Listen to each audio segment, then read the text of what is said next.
Welcome to another show of Who Said Photography. Today's topic is going to be this big puppy versus this little puppy. this little puppy. We'll be back in 30 seconds.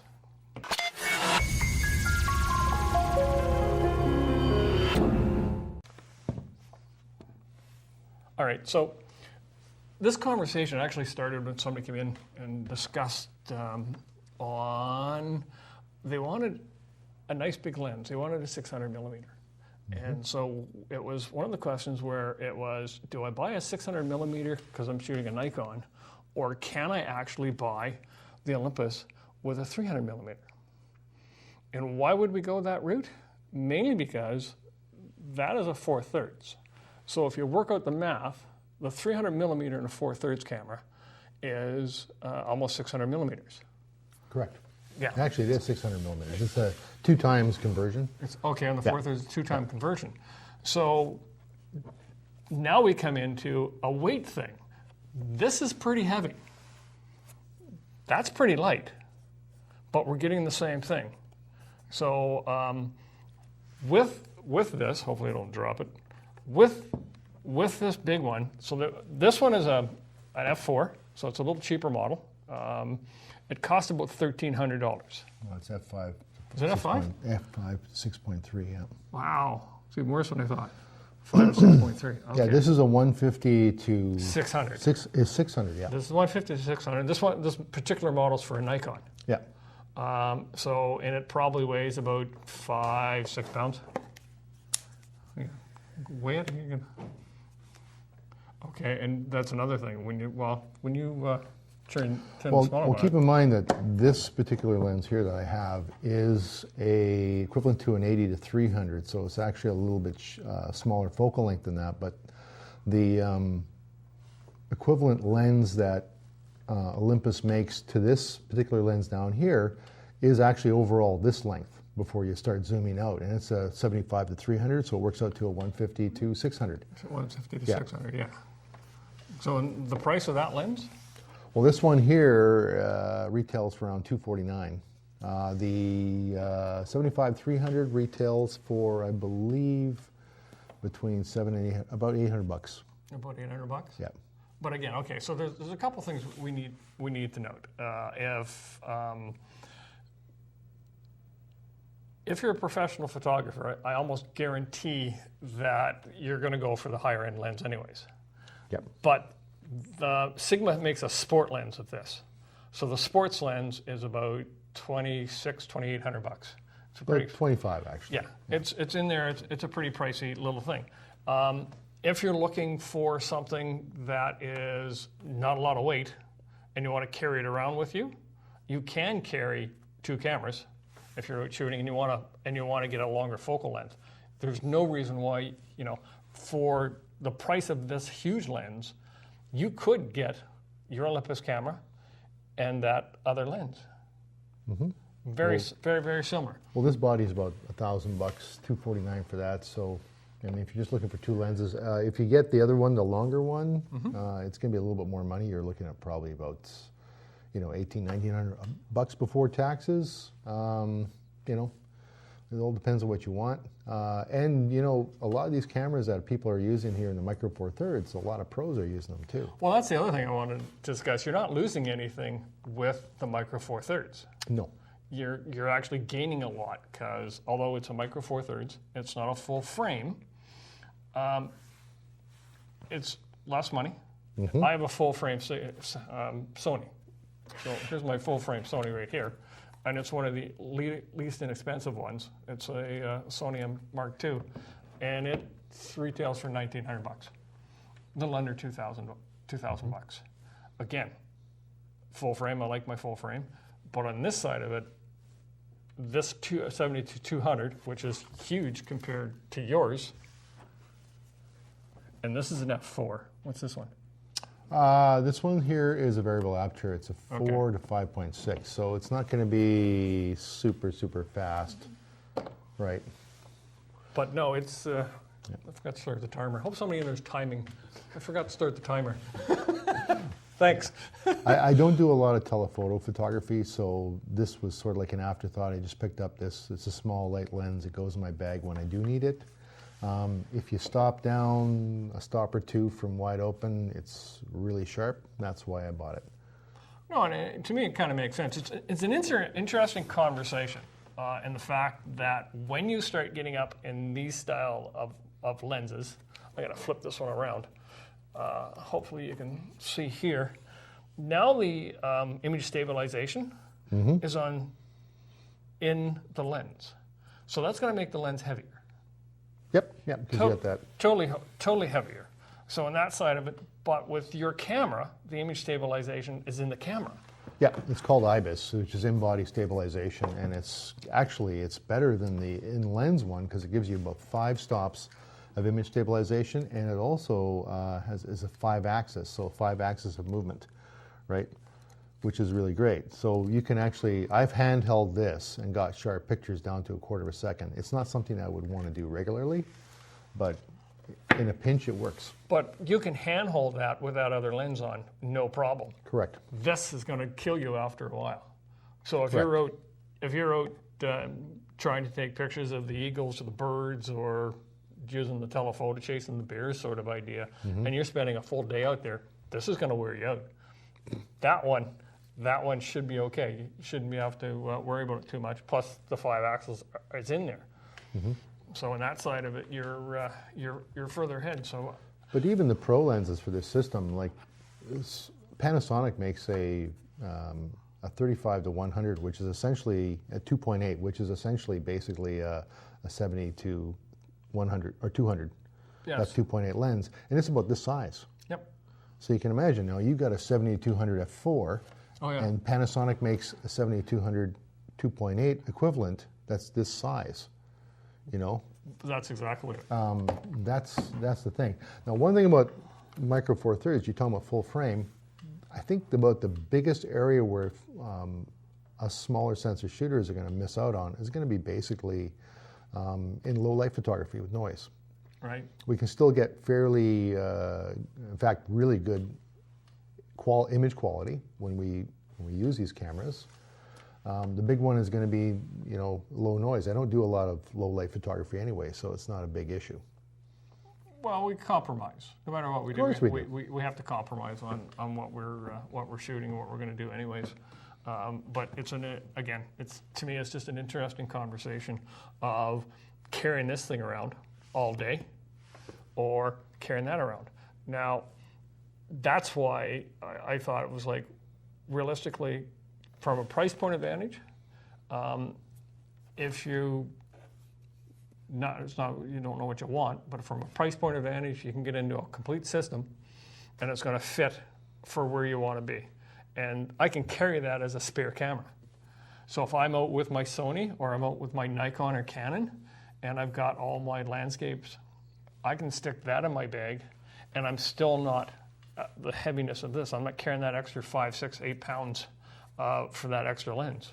Now, I know when I was shooting my Canon equipment, I had the 120 to 400, and when I went out shooting, I went out with my 120 to 400 and nothing else, because I knew it was a heavy camera, and I knew I was going to shoot on one side. But if you're zipping away on a retreat or zipping away on a tour or something like that, there's no reason why that couldn't go the same with your other equipment. It's so small, it'll fit in and away you go. Yep. Now, you've mentioned a few pro photographers that are using this. Quite a few. Actually, it's growing. Is it growing? Yep. It's growing quite popularity. Now, is there a lot of landscape photographers that are using this? Yep. A lot of... Yes, there is, yeah. Is there? Well, see, there you go. So that's got some credibility on it as well. When I really tweaked onto the Micro Four Thirds system was actually when they first started making mirrorless cameras. And 2 guys who I knew were local landscape photographers were talking about this system. They were actually quite excited about the Olympus and the Panasonic cameras. And the reason why they was because, first off, they do a lot of hiking. They're also older. They were, at this point here, I think they were well into their 70s. So they were looking for a lightweight system that basically would carry them, they'd be able to carry a lot of gear. in a smaller package for a longer period of time. And the image quality was very important to these guys too. And you know, I was the same way as you. If it's not full frame, I'm not going to even look at it. But you know, I've since changed my tune as far as that goes, because I've seen the proof, and you know, I've made some big images. You've seen them. Yep. Yeah. Well, it's still a 16 megapixel camera, the camera side of it. But yeah. You know, really, the conversation and the topic that I wanted to talk about was the fact that you don't, if you're going to go out and you're going to spend a fair amount of money on a telephoto lens, and you want to get that reach for 600 millimeter, it may be possible, the fact that if you can't afford, well, the $1,300, I think, like I said, it's on sale, $1,249, you know, and you don't want to be carrying this around. This is in the same price range. That's a camera and a lens within the same price range of this, and it's comparable to what you've already got. So on that side of it, to me, it's one of those things where it's a balancing act. If I can get a full camera that's going to give me a 600 millimeter, maybe I don't want to go out and buy an expensive lens. See, Sony came out with the 120 to 400 just recently, and I believe it's in the $1,600, $1,800 range. Well, now I'm up there again. So can I competently get that system, carry a second body and things like that, and carry it around with me as well? That's going to only work with a 4/3. I have an APS-C size on this one. Mm-hmm. So I have the 210. So with the 210, it's not doubling. It's not giving me 400 millimeters. Again, the APS-C is 1.6 or 1.5. Again, I'm not getting, so I'm only getting 425 out of it. Actually, the 210, I think, is 1 times 2 is, 260, 280? In that ballpark there. So I'm not getting the range. Oh, you mean like with the 1.5 times, so at 210, it's actually 210. About my 340. 340. Yeah. So I'm not getting anywhere close to 600. No. Okay. So, but the other question is, and now that I'm thinking about this, I can get a doubler to magnify this from 600 to 800 or to 1200. Can I do the same thing with the Olympus system? Is it out there yet? Yeah, they have doublers and whatnot too. One thing I wanted to point out as well is I can buy a very inexpensive adapter to put on this Nikon mount lens, put on this camera, and now I'm effectively doubling this focal length to 300 to 1200. There we go as well. So there's an advantage right there. The other thing too is if you look at their Pro lenses, they make a 300 f4, which is about almost this size here. Yeah. Right, the actual physical lens, including the lens shade. The lens shade's extra. So they make a 300 f4, which is equivalent to about a 600 f4. It's about $3,300. Now, yeah, that sounds expensive, but when you look at a Nikon or Canon 600 millimeter f4, which is large, big around like that and very long, that's about $15,000. Yeah. Well, right? That's a valid point. That's a valid point as well. This is a fairly inexpensive. This is the lower end model.